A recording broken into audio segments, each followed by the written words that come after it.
But yeah, we'll go ahead and we'll dig right into it. Sure. And so yeah, guide to curricular practical training. And so yeah, first of all, CPT. So it's an alternate work study internship, cooperative education, or a type of required internship practicum offered by sponsoring employers through cooperative agreements with the school. Mm. So it is a temporary employment authorization, which is very important to emphasize. Mm. So it's not for an entire year. We only can issue approval for a semester at a time. So it's really, really important when we authorize people for CPT to pay attention to the dates, because those dates are really important on the I-20, but we'll talk about that more shortly.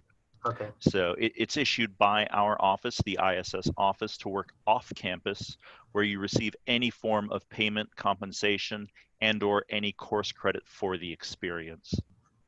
And the reason that we have CPT, a lot of students, they view it as just employment, make money, that sort of thing. And there are people who definitely make money. They get great jobs at Fortune 500 companies. But the way the government sees this is that it's training that's designed to achieve an academic objective and/or to fulfill an academic requirement. Mm. So while our students look at it as employment, make money, the government sees the purpose of CPT to train and prepare you for your future profession. And that's why it's really important that any work that people do during CPT must be directly related to their major field of study, because that's what they're being trained for, to do work within that field. Mm. Otherwise, it's considered a violation of status, and then we have a big, big problem. Sure. So employment. So must be directly related to your field of study, just like we said. Mm. Can be part-time, 20 hours a week or less. So we can authorize people for part-time CPT. That's what a lot of our students do during the fall and spring semester. And a lot of times they'll do full-time CPT for the summer and for winter break. Although it's possible to do full-time CPT during fall and spring, that's a lot to take on your plate when you're also trying to do all these other credit hours. But people have done it. So, and it can be paid or unpaid. So some students think that they have to be in an internship, or other students think that they have to be doing work for money. So it can be paid or unpaid. There are unpaid internships out there, and there are paid internships, and sometimes it's just a job. It's not necessarily an internship. There's a lot of different ways that you can do the CPT. So there are lots of different varieties of CPT. And once again, can never express this strongly enough. Once you're authorized, you can work only for a specific employer at a specific location and for specific dates as approved by ISS on the second page of the Form I-20. Mm. So when we authorize somebody for CPT, we enter everything into SEVIS with the student, and then we issue a new I-20, and page 2 has the authorization on the back. Mm. And it will say the specific employer's name. So like JB Hunt we'll use as an example. So that means that that student can only work at JB Hunt for the time that they're on CPT at a specific location, so wherever that may be. And in the case of the pandemic, it would be where you're based out of. Since a lot of people are working online, it would be the Mm. office that you're reporting to. And the specific dates, again, so important. Even if you're going to be starting one day earlier than what's on the back of the I-20, we have to get that corrected. Okay. Otherwise, it's a violation of status, and can't work any days beyond the expiration date of the CPT. Has to be approved and has to be on an I-20 before you can, in order for you to be able to work during CPT. We've had students in the past who they've done 2, 3 semesters of CPT, and then they get too complacent, they get too comfortable. And we had a student who worked beyond the CPT dates on their I-20 because they thought that they could come and just get the extension later after they had already worked. Because they worked beyond those dates, it was a violation of status, and we had to terminate that student's immigration record. And they had to travel outside of the United States back home to their home country to regain status. So that's why Oh. we really emphasize this so strongly, that those dates are so important on CPT. So paying attention to those dates on the back of the I-20.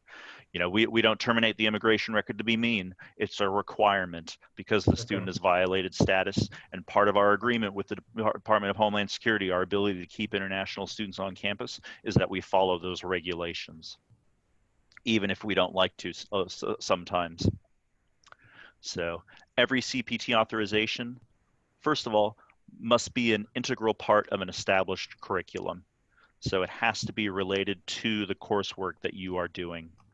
It has to be either an academic requirement for your program, or you must gain academic credit for the work you do. So part of doing CPT is you have to be enrolled in a course to be able to do CPT. For each major, it's different. So like the music majors, they have one specific course that they need to enroll in. For engineering majors, Bell Engineering has a specific CPT co-op course that students have to enroll in before they can be authorized for CPT. So because part of being able to do CPT is that it has to be a part of your curriculum. And then 3, again, it must be for training as agreed upon by your employer. So again, we're training. It's not just work. It's not just making money. It's supposed to be you're getting trained in how to do work related to your field of study. I have a question. Yeah, please go ahead, Chow. Yeah. No need to raise your hand. It's just us. So I think your second point, you said there will be a class related to this CPT. So you have to register and finish the class before you issue the new I-20 to student, right? That's the point? Yeah, so that's a great question. And we'll talk about that a little bit more later. Okay. But before you come to get your CPT I-20 from our office, you absolutely have to have approval from your academic advisor to do the CPT, and you have to have that be registered in that course. So the required course. Your academic advisor, when they approve their portion of the form, they'll indicate the course that you need to be enrolled in. And if you're not enrolled in that course, we will cancel the CPT appointment because you're not ready. And you know, it would be unfair to the people who are ready for us to meet with you. So we won't even allow students to have an appointment if they're not all ready to go.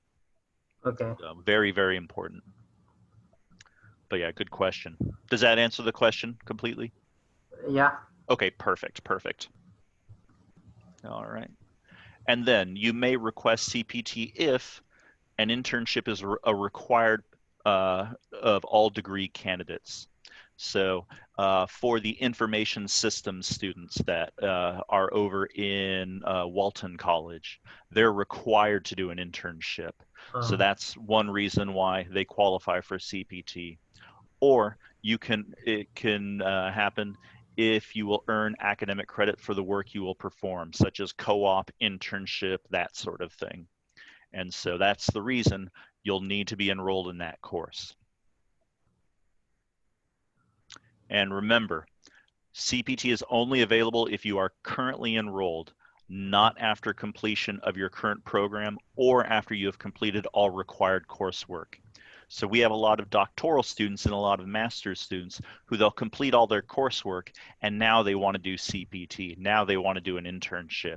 And unfortunately, we can't authorize CPT in those cases because the government's logic is that you're supposed to be doing the training while you're learning things in your courses. But if you've already completed all your courses, then there's no need for you to take the CPT, to do the CPT. So it's very important that students still have coursework remaining and that they're doing coursework while they're working on CPT. Oh, so for me in mechanical engineering, we created the required credit for us, I think, is around 48. So if we have in the past 3 or 4 years, we already finished all the classes. So and 48 is the limit or the requirement for a student to graduate. If we already finished the 48 credit hours, so we are not allowed to request for CPT anymore, right? That's correct. Unless the one case in which students can do CPT, I'm glad you asked that, is if the CPT, like an internship or the work, is absolutely integral to you being able to do your thesis research or your dissertation research. So, and we don't just trust the student's word on that. We have to hear from the academic advisor that it's actually integral to completing the thesis or the dissertation, and that's why CPT is needed in those circumstances. So how can the advisor prove that it's necessary, and you said that it's integral? He need to write a letter to to your office or what? We just ask, and if the advisor says that it's integral, then Uh, we trust what the advisor says. You know, but it's one of those things that if the Department of Homeland Security were ever to ask for it for evidence, the advisor would need to be able to have a good explanation of how it's integral. So, okay. and we've never had the Department of Homeland Security ask us for that evidence, but we always like to let the student and the advisor know that, you know, that this isn't something that we want to play around with, because I know some students in the past have wanted to just get the thumbs up from their advisor, Mm, you know, saying it's integral when it really wasn't. And, you know, that could come back to be really, really bad later. okay. So it could become a legal matter. Mm, All right. okay. But yeah, great questions so far. Mm, And you know what to know about CPT. So requirements, these are the requirements for a student to be eligible for CPT, and you have to have been in valid F1 status for 1 year. So mm, 1 year you have to have been in valid F1 status, so a fall and a spring semester. So must currently hold F1 student status and must have been lawfully enrolled full-time for at least one academic year, 30 weeks of instructional time. mm. So, and that would be during spring and fall semester. So students must be full-time enrolled or considered full-time enrolled. So, and if you have any questions, if anybody has questions about this, anybody watching this recording, you can contact a foreign student advisor to ensure that you are enrolled in full-time status. So that's something that we can check your records in ISS Link and UA Connect to confirm. And start and end dates. So authorization may begin as early as the day after the last day of the semester prior to the CPT semester. So that might sound confusing. So if you want to do spring 2021 CPT, what's the first day that we could authorize you to begin the CPT, Chow? The day after the last day of the semester. That Do you, means do you know what the last day of the semester is this fall 2020? it's December. Uh-huh. This, let's say December 30th. December 18th is the last day of Okay, finals. 18. Yeah. Okay. So the first day that you would be able to request CPT for spring 2021 would be when? Then December 19. Exactly right. So that's the earliest date that we would be able to authorize somebody Mm, for spring 2021 mm, CPT. So somebody could do CPT through winter break and then also through the spring 2021 semester. So okay. on the same authorization. So that's a great thing to know for anybody who's interested in doing Mm, winter break. They would also be able to do CPT during the rest of the semester. okay. End dates. Authorization can be granted either through the last day of finals of the CPT semester or through the day before the next semester's classes begin. So Mm, if the next semester's classes begin, for example, so if somebody was doing CPT for fall 2020, the semester that we're in now, do mm. you know what the latest date they would be able to do CPT based on this? So Last day of final. It's the last day. I think it will be and you said December 18th. no, so in this case, if somebody's been authorized for fall 2020, Uh-huh. the last date that they could work on CPT for this semester that we're currently in Uh-huh. would be January 10th, 2021. because the next semester, the spring 2021 semester, officially starts on January 11th. Oh, okay. So does that make sense? I know this can be kind of confusing. I think it. Kind of. If you have put an example be there, it will be more easier for people to when they see the slide maybe. But, sure. Okay, yeah, no, that's something to consider for the future. And yeah, so if earning credit, CPT credit during the summer, CPT authorization could begin as the day after the last day of final exam for the spring semester. Yeah, okay. So, yeah, and so like I believe, I can't remember, so nobody quote me on this. I know I'm being recorded, but I believe the spring 2021 semester, it ends about May 7th, I think. So if you wanted to do CPT, he's Chow now. Wow, Chow's gonna make sure I'm right. Yeah, I gotta check the He's gonna see how good of an advisor I am. Yeah, the final is the first week of May. Yeah, it's May 7th. Yes, you're right. Nice. Okay, good. I'm an all right advisor then. All right. So yeah. So the very first date that you could request summertime CPT would be May 8th. Yeah. So based on that, even though summer class hadn't started yet. All right. And so, but the end date can vary expected on graduation date. So, if you're going to be graduating, you can't do the CPT up to the start of the next semester. Okay. So, or expected defense date or type of course credit you take for CPT. So these can affect the end date. So it's important to keep this in mind and talk to an advisor if you're not sure. And yeah, again, already said this before, but check with ISS if you have any questions about any of this, because those dates are so important. We don't want to take risks or we don't want to make assumptions. So you can always reach out to us through live chat and we can let you know about the dates. That's a pretty quick thing to fix by live chat. And yeah, warning. So we have the nuclear reactor sign. Please, caution, caution, caution. Never work before or after the specific CPT employment date authorized on your I-20. And when we talk about work, we mean work activity. So which includes, or employment activity, which includes orientations and training. Any kind of orientation or training at your job is still considered work.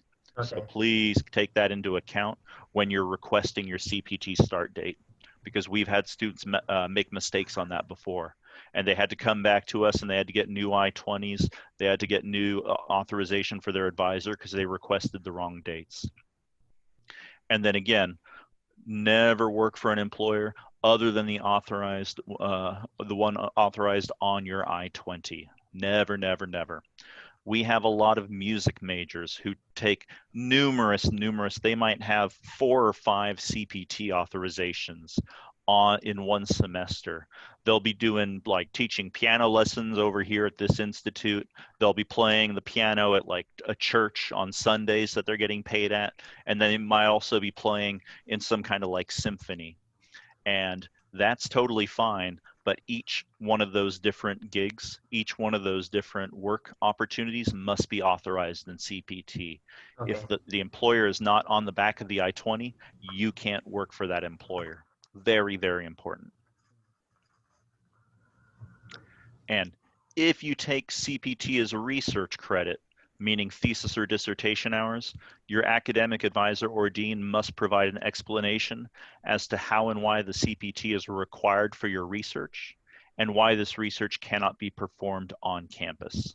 So, but that's only if you're using a thesis or dissertation hour to justify the CPT. That's going to be the enrollment. And graduate assistants. If you have a graduate assistantship, there are additional steps to be sure you may be authorized for CPT. So check with your ISS advisor for details. So you can always talk to us, but sometimes students need to be authorized for additional hours at graduate assistantships. Their department might want them to do a 30-hour assistantship instead of a 20-hour assistantship. And that's possible, but when you do that extra 10 hours, that has to be authorized for CPT, because normally you can only do 20 hours on campus. And if that happens, we have to go to Dean Koski first. Dean Koski always has to authorize this. We do not authorize it at all unless Dean Koski has said so. So she gives the blessing so on whether or not you're able to do that. And CPT and taxes. So a couple of different things we need to consider. So review your paycheck stub to see if you are having taxes withheld while you're on CPT. In particular, check to see if you are being charged Social Security and Medicare tax. Many but not all F1 students are exempt from Social Security and Medicare taxes. So that's a great thing to be aware of, is if you're being taxed for that, if you're being charged for taxes in your pay stubs, so you might be able to get that money back since you were exempt. So pay attention to those pay stubs because they might be taking money away and you're not even aware of it, and you can get that money back. So don't lose that money. And if you're unsure about how to address either of these issues, email Shelly Gahagens at this email address. So of course, Shelly Gahagens works in human resources on campus, and she can let you know about this. We're not tax experts. We just always refer international students to Shelly and her team. So she knows what she's talking about with taxes related to international students. And as far as Social Security, so if you don't have a Social Security number, you can apply for a Social Security number once you obtained a new I-20 authorizing CPT. A lot of students think they need to get the Social Security number and then they get the job, but it actually works the opposite direction. First, you get the job offer, then you get the Social Security number. You won't even be able to apply unless you have a job offer. So very, very important to note that. So, and you will be able to apply for a Social Security number only after your CPT is approved. F1 students only qualify for a Social Security number if they can prove that they have employment in the US, and that's on the back of the I-20. Oops. And then travel, very importantly. So the I-20 with CPT authorization can contain a travel signature by request. So if you plan to travel while on CPT, bring all immigration documents, including all I-20s and your proof of employment. And that's only if you have a CPT consultation in our office. Currently, we only offer online. So you'd want to make sure that you had that properly uploaded in ISS Link so that we could review it. But it's possible for us to give you CPT authorization and a travel signature at the same time, because we've already verified that you're in status, so we can take care of both things at the same time. That way, if you're planning on traveling back home during winter break and you're going to be doing spring 2021 CPT, you can take care of both of those things at the same time instead of having to do two different appointments. Saves you time, saves us time, everybody wins. All right. And then frequently asked questions that we get about CPT. So where do I find the start and end dates of CPT employment? And so when you get your CPT I-20, you can just turn it over to page 2, and there's an employment authorization section. And that's where it's going to list the name of the employer, that it'll say that you're approved for CPT, and it'll have the start and end date on the back. And those are all very, very important to pay attention to. What's the deadline to apply for CPT? There is no specific deadline, but it's advisable to start the application process as soon as you get an employment offer, as it may take time to complete the process through ISS Link and an appointment with ISS. So important right now. We're coming up on the end of fall 2020 semester, and our office, the last 2 weeks of the semester, are crazy. Our appointments are all booked up. We have 1 million students trying to get travel signatures. We have 1 million students trying to get CPT authorizations. We have 1 million students trying to extend their program because their program's about to expire on their I-20. good luck trying to get an appointment at the end of the semester if you haven't booked it weeks in advance. So please keep this in mind, because we are coming up on the end of the semester. So I believe a week from today will be within 1 month of the end of the semester. So really, really crucial for those hoping to get authorized for CPT for the spring 2021 semester, and especially if they want to work during winter break. And how does the CPT internship credit relate to your degree plan? So on the CPT department form, your academic department will have to certify that your internship is directly related to your major and degree level, and that it meets one of the following requirements. So a mandatory requirement for all degree candidates in the program that cannot be waived. So that's something that applies for the information systems people. They have to do an internship. So that's their rationalization for doing the CPT. Has to be an integral part of the established curriculum that you will earn academic credit, and which course will be used for the credit. Or it's a required part of the research for the thesis or dissertation. So what we were talking about earlier, the one way that you can get authorized for CPT, if you've already completed all your coursework, if it's integral to that thesis or that dissertation research. And then I think we already know I think I've said this a couple times, Chow, but what will happen if you work over the date on the CPT authorization? There's a little bit of a hint right here. You will be out and then apply for a new one, then come again. Yeah, exactly. You get to go back home and visit family and all that stuff. So, but not the way you're going to be embarrassed talking to your family. So yeah, we have the mushroom cloud is what happens if you work beyond the CPT authorization date. So if you work on any other dates other than those that you have been approved for on the back of your I-20, you will have violated your immigration status, and your F1 SEVIS record will be terminated. You will have to travel outside the United States to regain status. You will have to have embarrassing conversations with your family, with your friends, with your professors, because you're leaving in the middle of the semester. You will have to pay a new SEVIS fee. You will have to pay for the traveling ticket to go back to China, to Panama, to the Bahamas, wherever it is that you're traveling to regain status. It's not a pleasant thing having your immigration record terminated. So don't do that to yourself. Don't do it to us. We hate terminating immigration records. It's the #1 most hated thing by people in our office, having to terminate immigration records, but we have to do it if there's a violation of status. And can I travel abroad during CPT? So we already discussed that a little bit, but yeah, you can absolutely travel abroad during CPT as long as it is acceptable to your CPT employer and you've requested and received a travel signature on your I-20. Again, you can get the CPT authorization and the travel signature at the same time. So it's very, very convenient. So am I eligible for CPT if I fell out of status and was approved for reinstatement? So prior time in F1 status may count, but this is a gray area. So talk to us if you've fallen out of status. So that won't pertain to most people, but it does pertain to some. If I fell out of status and made a new entry to the United States.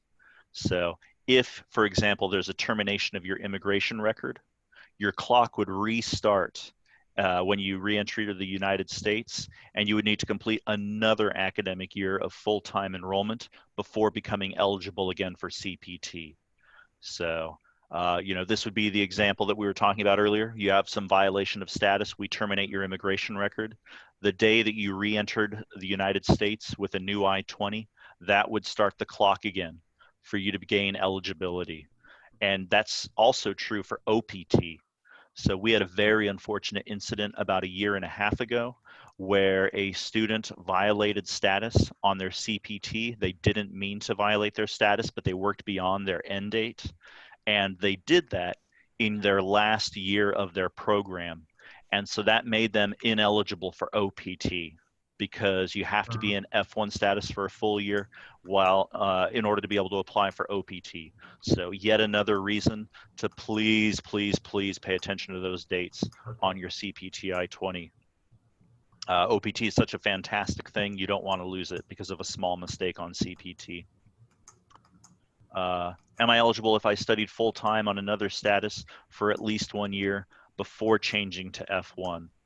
And yeah, time spent in another status that allows full-time study may count toward the 1 year requirement. And this comes into play most often for people who are in H4 status.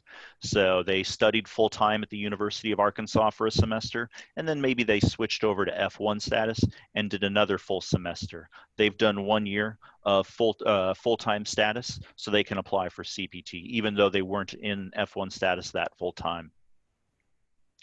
And if I recently transferred from another school, so yeah, same thing. Your time at another CEVP school counts toward the 1 year requirement if you maintain valid F1 status continuously for that year. We've had students transfer from other universities and other states in the United States, and they've been able to start CPT at the University of Arkansas, even if they haven't been at the University of Arkansas for a full year. Again, it's not about if you've been full-time enrolled in a CEVP school, at the same one. It can be at different institutions. It doesn't just have to be the University of Arkansas for you students who have transferred recently. And so the process of applying for CPT. So this is very important because we have so many students who just say, I have an internship, authorize me for CPT, and they think I just hit a button and the I-20 pops out. With their CPT authorization, there are a number of steps before that. So the most important step is, of course, obtain a job offer or an internship offer. That's the very, very first thing. So you have to have a job offer or an internship offer, or we can't do anything for you. Next, complete the online e-form. So if you go into ISS link and you go to F1 practical training, there is a CPT e-form for you to be able to complete. And you'll have to complete that and submit it in order to continue the process, to initiate the process of authorizing CPT. For engineering students, you'll also have to complete the engineering co-op e-form, which can be found in Bell Engineering. So Bell Engineering has their own special system for applying for CPT. So, and this is actually a dated picture. We need to update this, my apologies, but this is where you would go. So you can see F1 practical training. It looks slightly different now that ISS link has been updated, but it's still the same drop-down menu. It just looks different. And you go to, F1 curricular practical training. So I apologize for us not having that picture updated yet, but it's still the same process. It just looks a little bit different now. Mm-hmm. And then after you submit the CPT form, hasn't been approved yet. You're not done with what you have to take care of as the student. A lot of students think that. They submit their form and then they want their I-20. But first, your academic advisor or your co-op advisor must verify that the employment is directly related to your major program and determine the appropriate course credit. So they will let you know what course it is that you need to enroll in. So they have to approve the form and they have to make you aware of the course that you need to enroll in. So if it's the co-op course, or for music people, it's applied music theory. So different courses that people have to take for different majors. But yeah, you'll find that out from your advisor and you'll have to enroll in that course. Oops, and I kind of jumped ahead in my explanation. So once you've submitted things and your academic advisor approves it, they let you know what course you need to enroll in. Of course, you need to go enroll in the course related to the CPT employment. That takes time.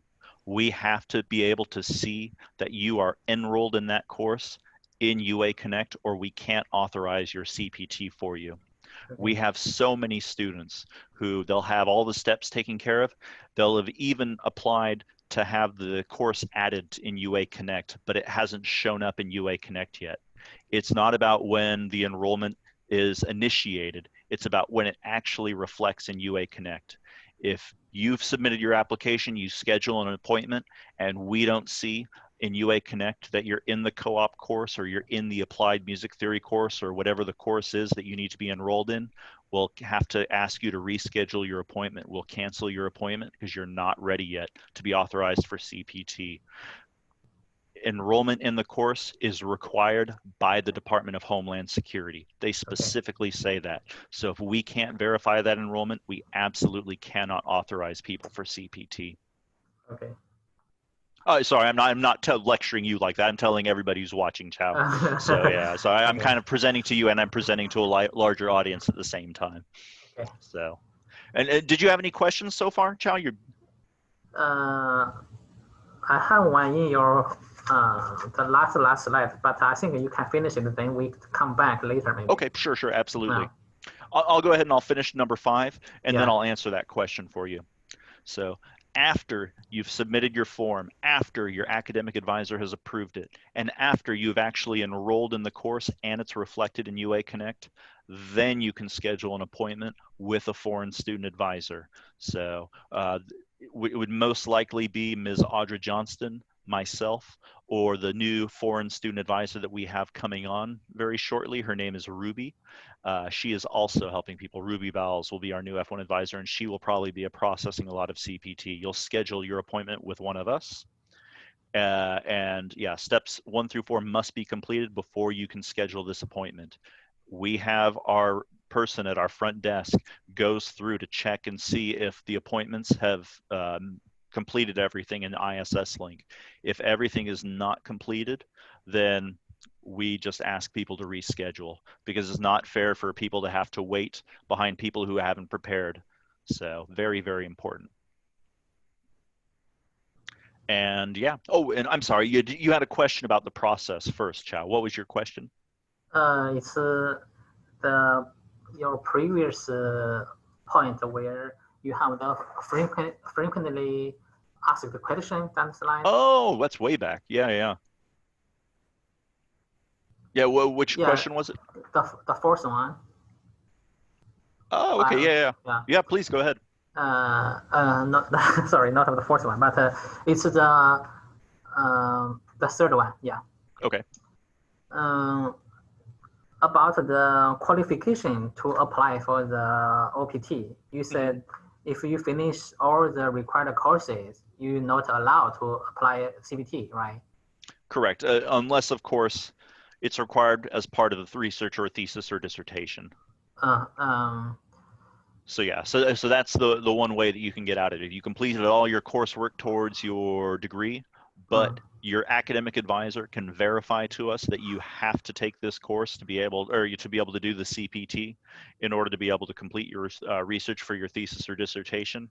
Then it's possible for us to still authorize CPT. Yes, exactly. About the first part, for if you finish all the required courses, for example, in our department, if you want the required credit hour is around 48.